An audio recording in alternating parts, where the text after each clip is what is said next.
Indonesia tuh nggak pernah kekurangan politisi. Kita surplus politisi, tapi krisis negarawan. Bayangin aja, di pemilu tahun 2023-2024, kita punya 9.917 caleg DPR RI, 32.880 caleg DPRD Provinsi, dan 214.915 caleg DPRD Kabupaten Kota. Belum lagi calon kepala daerah. Tapi kalau ditanya, berapa banyak dari ratusan ribu politisi kita ini yang punya pemikiran dan keberanian kayak Bung Karno, Bung Hatta, Bung Kecil atau Syahrir? Berapa banyak yang punya ketahanan dan intelektualitas kayak Rasuna Said atau Maria Ulfah Santoso? Jabatan dan kursi anggota dewan kita selalu keisi penuh. Tapi nggak tahu kalau lagi jam rapat ya, keisi nggak tuh kursinya? Pertanyaannya, penting nggak sih politisi ini? Sayangnya, sebenci-bencinya lo sama politik, jawabannya tetap sama. Penting. Tapi emang cukup jadi politisi aja. Kita lihat hari ini, politik cuma jadi ajang transaksi antara suara dan kekuasaan. Meskipun masih ada kok yang memang beneran kerja. Tapi berani gak mereka untuk gak selalu pro kebijakan yang populis? Berani gak mereka ribut berjam-jam untuk ngejelasin gagasan dan pandangannya tentang masa depan Indonesia? Emang buktinya apa kita krisis negarawan? Indeks kepercayaan publik ke institusi negara kayak partai politik dan DPR makin lama makin turun. Belum lagi indeks persepsi korupsi kita juga makin jelek. Kalau soal gagasan, seringkali proses perumusan kebijakan kita bahasannya tertutup. Naskah atau draft jarang bisa diakses publik. Pengusul kebijakan juga jarang bisa kasih penjelasan dan komunikasi politik yang baik buat publik. Misalnya, bukannya kecam ancaman ke jurnalis, malah disuruh masak kepala babi. Ya udah gak ngejabat sih. Tapi itu juga yang bikin kita selalu curiga dan kurang percaya sama politisi.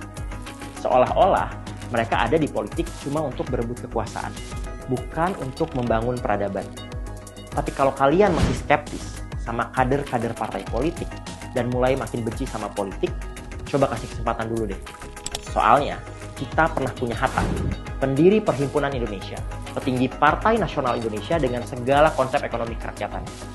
Kita juga pernah punya Syahrir, pendiri Partai Sosialis Indonesia, The Smiling Diplomat, yang membawa Kabinet Indonesia menjadi parlementer. Atau Rasuna Said, aktivis Sarekat Rakyat yang juga kader Partai Sosialis Indonesia.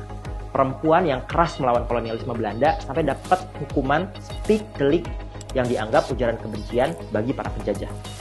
Guys, negara ini lahir dari ide juga mimpi-mimpi besar. Dan partai politik adalah institusi demokrasi resmi yang diakui negara dengan tugas seharusnya memproduksi gagasan-gagasan untuk peradaban. Kalau hari ini kita masih kecewa dan belum percaya, itu hal yang wajar. Tapi, coba bayangin kalau kita harus terus menerima keadaan ini tanpa perlawanan, tanpa perbaikan. Kita butuh kasih pecutan untuk politisi-politisi ini.